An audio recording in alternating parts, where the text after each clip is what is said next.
Now at 11, an exchange of words at a Portland bar quickly escalates into a tragedy.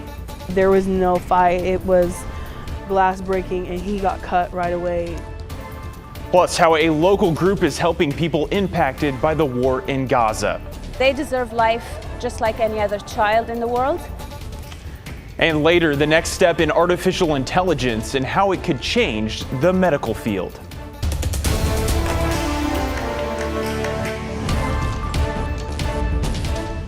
Thanks for joining us here at 11. I'm John Adams. 48 hours after a man was stabbed by a stranger at a Northeast Portland bar, his girlfriend says he's being taken off life support. Alma McCarty spoke with her this afternoon and has the heartbreaking story. Late Friday night, officers and paramedics arrived at a bar in Northeast Portland. A place normally associated with good memories for both Kaylee Woods and her partner, Samuel Van Dyke. When we met, we talked about like, oh, did we accidentally run into each other? Well, we just came here to reminisce a little bit. But that night took a turn out on the back porch when a guy on the phone walked out harassing someone, she says, on the other end of the line. At that point, Kaylee recalls that Samuel spoke up. You're talking really loud. We're in a public setting. First of all, don't be disrespecting women and don't do it in front of my lady. An exchange of words escalated, and Kaylee says Samuel was stabbed in the neck. I thought it was just gonna be a fight, but there was no fight. It was glass breaking and he got cut right away and started bleeding out. I was just trying to comprehend and I just intuitively touched his neck and I could just feel like everything coming out, and so I tried to apply pressure.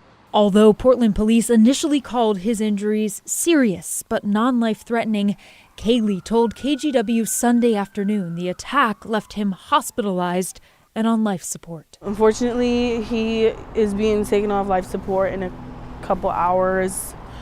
He's progressively declining. There's been so many other complications. Over the last 2 days, she's been grappling with the tragedy. Where people no longer get to have a certain future that they planned on. I'm so blessed, even though the time was like so short-lived. I'm so blessed to have like lived life with him, lived with him, you know, and got to spend every day with him. Kaylee says she'll remember him as a man of character and integrity. He fought so long. He's a very strong soul. He will live through me and so many other people. Officers arrested the suspect, 28-year-old Abraham Bravo, a couple of blocks away from the bar, charging him with assault. He's currently behind bars in Multnomah County, and he'll face a judge for the first time Monday afternoon. John? Unbelievably heartbreaking. Alma, thank you. All right, we'll get ready for an active week ahead with our weather. Not only are we seeing snow in the Cascades, we're also seeing heavy snow on the Coast Range tonight. So what's in store for us here in the Valley? Let's bring in meteorologist Joe Ranieri with those answers. Hey, Joe. Hey there. Well, that was a shot outside Timberline Lodge where we're seeing almost a foot of snow in the last 24 hours. And then we are calling for a weather impact alert again tonight and into a good portion of tomorrow throughout the Coast Range as well as the Oregon Cascades. So timing right now is happening. We've been seeing those snow showers really pile up here over the last few hours. So heavy snow over the Coast Range, basically 2,000 feet. You'll start to see about 6 inches at the max. 2,500 feet and higher, it's going to be closer to a foot of snow. Meanwhile, you're traveling over to the Oregon Cascades into Government Camp. It's going to be heavy blowing snow tonight and into tomorrow.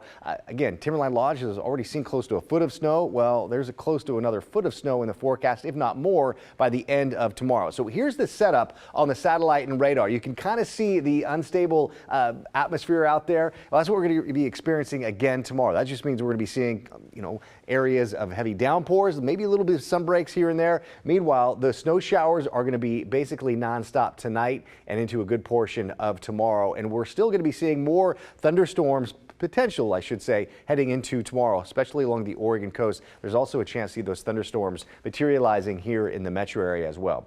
Rainfall amounts, yeah, you go down to the wine country, you've seen close to a half of an inch. well over a half of an inch down in parts of Aurora. And so far, the Portland International Airport, we've seen about 2/10 inches of rain. Regardless, we're going to continue to see that rain pretty much every single day of the week going forward. So here we are tomorrow morning, getting a little break from the rain, at least throughout the coast and the valley. But you travel over the high elevations, you're going to be seeing some heavy snowfall at times. And what I'm paying close attention to, John, is tomorrow afternoon. I said there's a threat of thunderstorms. Yeah, right here, the yellows and the oranges, that red color, there could be some cold core low, maybe a little bit of rotation in a few locations tomorrow afternoon. Something to keep your eyes out, but it is going to be very active over the next few days. Also the potential to see some flooding later on in the week. I'll talk more about that in just a few minutes. All right, Joe, thank you. We'll see you later in the show. Well, 5 people are arrested, 3 of whom are teens, after a reported assault involving a weapon. Around 4:30 this morning, a Salem police officer witnessed the group assaulting a man in the area of Market Street and Northeast Hawthorne Avenue. The group got away in a vehicle, but they were found and arrested about 20 minutes later. A handgun was found inside the car. All 5 were charged with rioting, among other offenses. Well, new tonight, Vancouver police arrest a man following a downtown hit and run. Police said he hit 2 people on Evergreen and Broadway around 6 tonight and left the scene. He was found and arrested about a half hour later. Fortunately, the victims are okay. In Cowlitz County, 6 people were taken to the hospital after a rollover crash on State Highway 4. It happened just before 5 this morning near Salmon Creek Road east of Nacelle. First responders arrived to find a single rolled over vehicle blocking the road with 1 person who was ejected. 2 of the 6 were believed to be in critical condition. The other 4 had less severe injuries. Portland was among the communities across the world to acknowledge people killed in traffic accidents. This World Day of Remembrance is held every 3rd Sunday of November. Here in Portland, groups like Safe Streets, Oregon Walks, and Bike Loud gathered outside City Hall to push for traffic safety improvements. Among the people who attended, those who have lost loved ones in traffic accidents. This was a crash that was totally preventable if the crosswalk had been designed differently. So simple things like a raised crosswalk or a curb bump out could have slowed the driver down and saved his life. Last year, 75 people in Portland were killed in crashes. That's the highest death toll in decades. Advocates say they're seeing more people taking notice of the crisis seen across the entire country. For so long we've been conditioned to assume that this is just the cost of driving. These are accidents, they're inevitable, and I do think there is a change in consciousness. I think we have a long way to go, but I think we're beginning to see more and more people realize that we can create transportation systems that are safer, that are more equitable. Well, this coalition argues slowing down cars and improving intersections will not only save lives, but improve communities. On a day dedicated to remembering, we must dedicate ourselves to making space for our grief. In downtown Portland earlier today, First United Methodist Church held an interfaith vigil. Wednesday is Transgender Day of Remembrance, where people remember and honor the people killed by anti-trans violence. Today's vigil also featured music and speakers from various faiths. Well, crowds gathered late Saturday night at PDX to welcome a teen from Gaza who lost both of his arms in an explosion from fighting between Israel and Hamas. The group responsible for bringing him here hopes that treatment he receives here in Oregon will help him resume a normal life. Waving flags, cheers, and smiling faces welcome 15-year-old Dia as he arrived Saturday night at PDX. Dia was brought to Portland from Gaza by the local chapter of the Palestinian Children's Relief Fund to get outfitted for prosthetic arms. His arms were injured in an explosion and amputated. We're really excited to figure out some adaptive ways to help after he's gotten his prosthetics fixed to help him get back into school, get back into his lessons. Supporters also hope it will help Dia get back to a new passion cut short by the injury: photojournalism. He was starting to use the camera into capturing different things and aspiring to be a journalist. And then the next thing he knows, he doesn't have any arms so that he could use the camera. Dr. Ahmed Abid is hosting Dia and his older sister while they're in the Portland area. Dr. Abid has seen firsthand what is happening in Gaza. He has traveled there with a medical team on 2 separate occasions since the war broke out. Your worst nightmare can't really get you to believe what you see until you actually see it on the ground. He says hospitals in Gaza don't have the capacity to treat all the patients who need help and are running low on supplies. Many in need are children. There are thousands of children who are in need of medical care that they're not getting. They're needing nutrition that they're not getting. The babies are not getting formula and vaccines. Dia is one of the lucky few who have been able to leave Gaza, but for many others, the suffering continues. They deserve life just like any other child in the world, and that their suffering is not fair.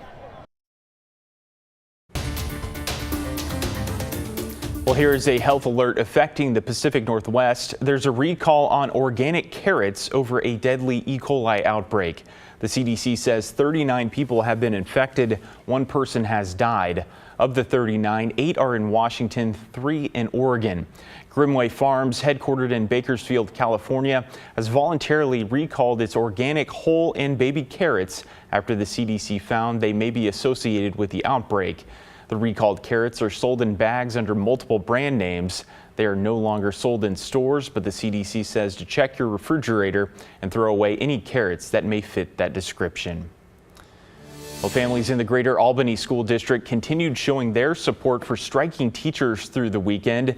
Today, hundreds of people rallied as the teachers union met with district leaders to negotiate a new contract. The district presented a final offer tonight with the next mediation session scheduled for Tuesday. Classes are canceled through then, with another rally happening tomorrow. We're going to continue to follow the mediations for any new developments. Well, back in Portland, a traffic alert. Southbound I-5 on the lower deck of the Markham Bridge was scheduled to shut down around 9 tonight. It will shut down every night through Thursday while ODOT crews perform routine bridge inspections. It will reopen around 5 each following morning. Inspections should finish by Friday morning. And a reminder, as PBOT continues its Leaf Day service, you'll want to make sure your car is not parked in front of any spot that has received recent notices. Well, tomorrow is the first day where moving vehicles will be required. That means you'll get towed. Crews will be clearing leaves between West Burnside and Northwest Northrop and Northwest 21st Avenue and about Northwest 15th.